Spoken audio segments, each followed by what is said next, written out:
ইতিহাস যখন গৌরবের হয় তখন তার সময়ের সীমানা ছাড়িয়ে বারবার ফিরে আসে।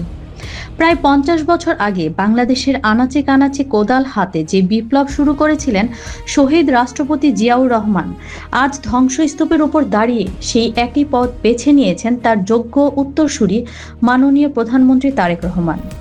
স্বৈরাচারে রেখে যাওয়া ঋণের পাহাড় আর ভেঙে পড়া অর্থনীতির মধ্যেও মাত্র ২ মাসে দেশ গড়ার যে শপথ নিয়েছেন তিনি, তার মূলে রয়েছে তার বাবার সেই চিরচেনা উৎপাদনমুখী রাজনীতি।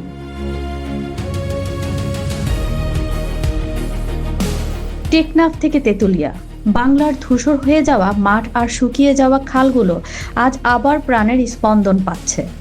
১৯৭০-এর দশকের শেষ ভাগে শহীদ রাষ্ট্রপতি জিয়াউর রহমান গ্রাম বাংলার মানুষের ভাগ্য বদলাতে শুরু করেছিলেন খাল খনন বিপ্লব। তিনি বিশ্বাস করতেন এদেশের উন্নয়ন হবে মাটি আর মানুষকে কেন্দ্র করে। আজ সেই একই আবেগ আর উদ্দীপনা নিয়ে বাংলার প্রতিটি প্রান্তে শুরু হয়েছে খাল পুনঃখনন কর্মসূচি। মাননীয় প্রধানমন্ত্রী তারেক রহমান যখন এই কর্মসূচির উদ্বোধন করেন, তখন সাধারণ মানুষের মনে ভেসে ওঠে ৫০ বছর আগের সেই দৃশ্য। এটি কেবল একটি সরকারি প্রকল্প নয়, এটি একটি আবেগের নাম। এদেশের মানুষ তাদের প্রিয় নেতার প্রতিফলন দেখছেন তার সন্তানের মাঝে। বর্তমান সরকারের দায়িত্ব নেওয়াটা কোনো সাধারণ সময় ছিল না। গত ১.৫ দশকের স্বৈরাচারী শাসনে দেশটাকে অর্থনৈতিকভাবে পঙ্গু করে দেওয়া হয়েছিল। কোষাগার শূন্য করে নেওয়া হয়েছে হাজার হাজার কোটি টাকার ঋণ। প্রতিটি সেক্টরকে ধ্বংস করে দেশটাকে এক অনিশ্চিত গন্তব্যের দিকে ঠেলে দেওয়া হয়েছিল।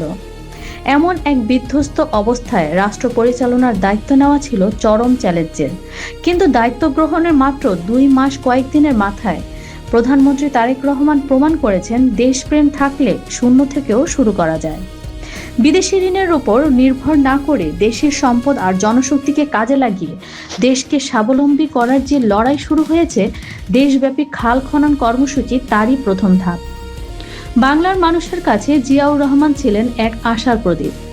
আজ তার পুত্র যখন একই কোদাল হাতে দেশের মাটির সেবায় নেমেছেন, তখন তা হয়ে ওঠে এক ঐতিহাসিক উত্তরাধিকার। শহীদ জিয়া শিখিয়েছিলেন কিভাবে মাটির সাথে মিশে যেতে হয়, আর তারেক রহমান দেখাচ্ছেন কিভাবে ধ্বংসস্তূপ থেকে দেশ পুনর্গঠন করতে হয়। দেশের প্রতিটি জেলা ও উপজেলার আজ খাল খননের এই উৎসব শুরু হয়েছে।